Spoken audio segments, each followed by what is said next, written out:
Whenever Konami reveals a new card, the first thing that players tend to look at are the card's effects.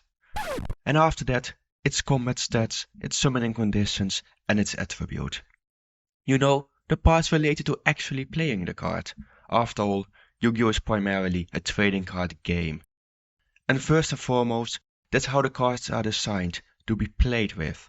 But over the years, new cards and decks are getting increasingly designed with their own stories and universes in mind.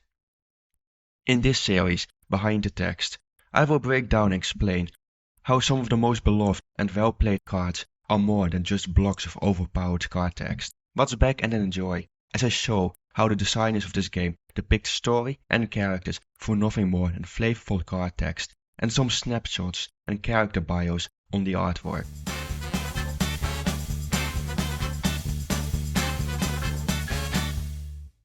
This first video will highlight one of the most infamous engines in modern Yu-Gi-Oh!, which is more than just Beatrice Turbo. It's time to look behind the effects of Fiendsmith.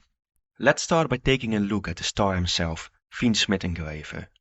In a world wherein demons run rampant, the Fiendsmith is a demon hunter who battles demons marked for extermination. To him, demons are nothing more than tools, and the defeated demons get sealed inside of his transforming coffin called Fiendsmith's Requiem. Herein, they are forced into a contract with the Fiendsmith, and through a devilish process are reborn as weapons and tools for this Fiendsmith to use in his unrelenting demon extermination. All of the Fiendsmith cards, besides the title of protagonist, also highlight this dynamic in their names, by being referred to as the Fiendsmiths, and then for example the Fiendsmith's Requiem. So, how is all of this reflected in the card arts and effects of the Fiendsmith archetype? In other words, how has the story of Fiendsmith been adapted to the card game? Let's first take a look at Fiendsmith Engraver. As the protagonist of the deck, the other cards all revolve around him. Engraver's first effect adds his Fiendsmith spell or trap from the deck to the hand, at the cost of discarding Engraver from your hand. Then, while it is in the graveyard, it can special summon itself by shuffling back another light fiend from the graveyard into the deck. And lastly, while it is equipped with a Fiendsmith equip card, it can send both that equip card and another monster on the field to the graveyard. Engraver highlights the two primary ways in which the Fiendsmith deck plays.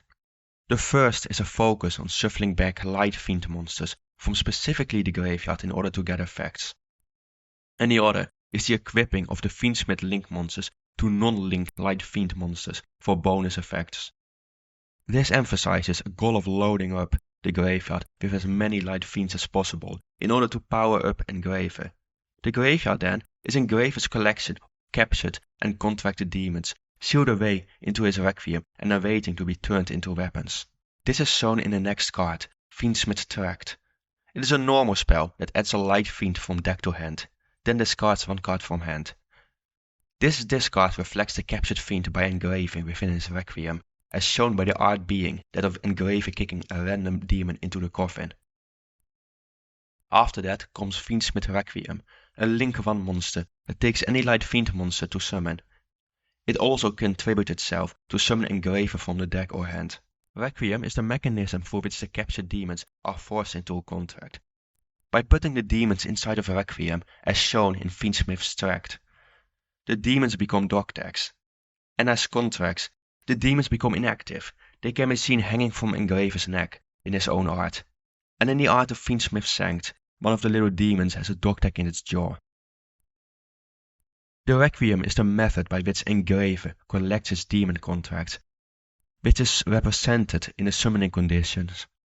Any light fiend monster is put into the graveyard by Requiem using it as a link material for its own summon, while also allowing Requiem to immediately bring Engraver onto the field.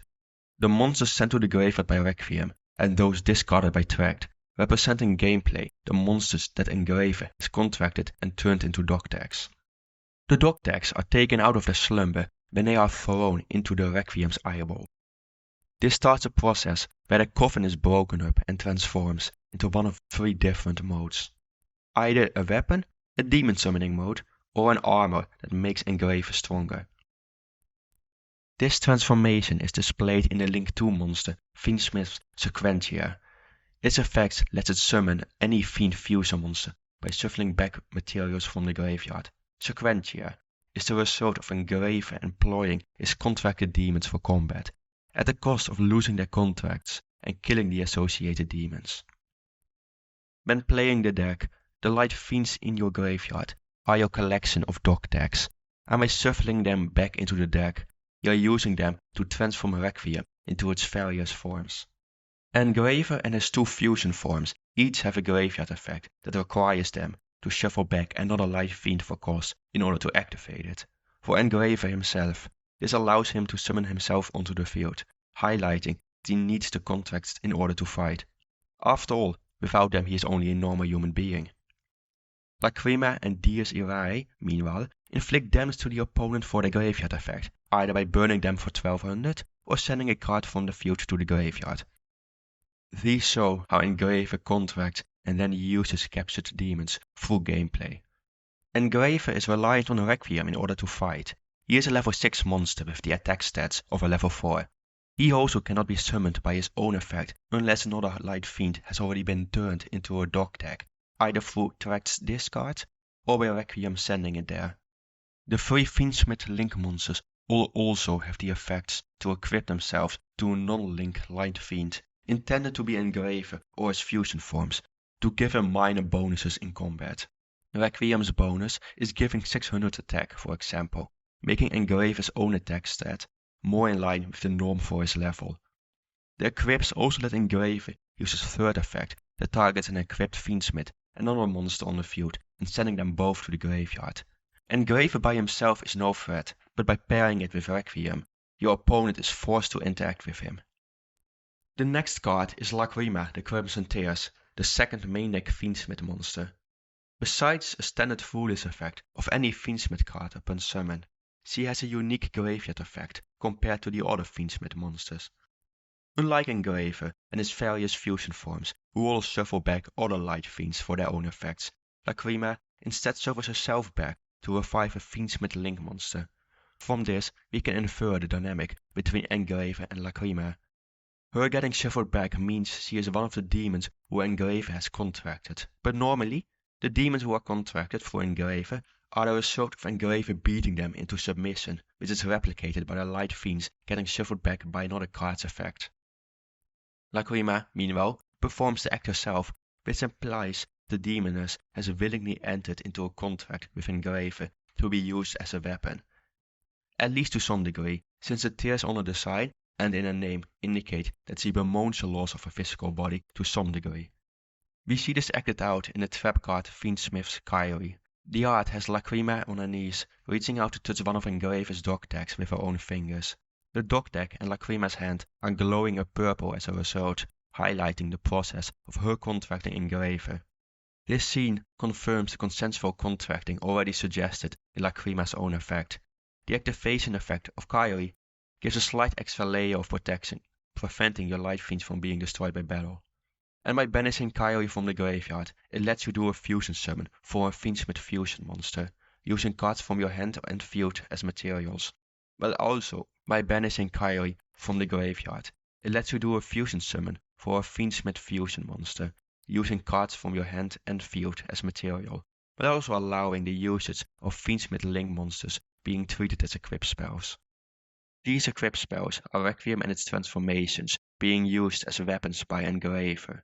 So this way to conduct a fusion summon is most representative of the way Engraver turns Requiem into a weapon, by having the fusion be the product of Engraver wielding his transforming coffin. This effect also shows Lacrima's dog tag being used in order to transform Requiem, continuing the artwork scenes for the graveyard effect. The first result of this fusion is a level 6 fusion monster, Fiendsmith's Lacrima, which shows Engraver wielding her as a weapon. Behind him, the artwork also shows Lacrima's soul within the flames, with tears visible in both the eyes of Lacrima's soul and the eyeball that heads the weapon. Fiendsmith's Lacrima's effect on summon is to return any captured fiend from the graveyard or banishment to the hand or field, and this effect may also show that Lacrima's transformation into a dog tag is not permanent, although this cannot be said for certain at this moment. Following this is the second level 9 fusion monster, Fiendsmith's Rex Tremendae. It's a transformed state of Fiendsmith's Lacrima, as indicated by the card needing specifically a Fiendsmith fusion monster as one of its materials. In the art, Lacrima and Engraver are now working together to fight the faceless enemy. The tears in Lacrima's 3 eyes have been replaced by an exalted determination, while Engraver's appearance has become like that of Lacrima, indicating that Hunter and Demoness have joined forces. Rex Tremende can be summoned by Kairi by sending one Lacrima equipped with a link to the graveyard, serving as the evolution of the power Engraver received from Lacrima. It also becomes an unaffected Taurus when equipped with Requiem, but together with the Battle Protection, Kairi makes the union of Engraver and Lacrima nearly impossible to defeat. Its unsummon effect indicates the fusion's function as the definitive blow to the enemy, turning any light fiend in deck or extra deck into a dog deck stored in the graveyard. After that, when Rex Tremende hits the graveyard, it returns any Fiendsmith card from banished or graveyard to the hand. This is unlike the other 2 fusions, which both inflict damage to the opponent. Instead, it returns a card to the graveyard for follow-up.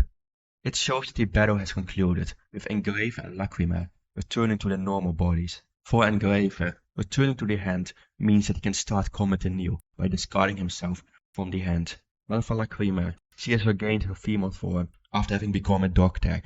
In either case, the battle has concluded. The Fiendsmith story is a victorious one. Engraver overcomes his unknown enemies for his contract and bond with Lacrima. And despite being a demoness, Lacrima has found salvation through her contract, fulfilling the promise set out by the verses she was named after.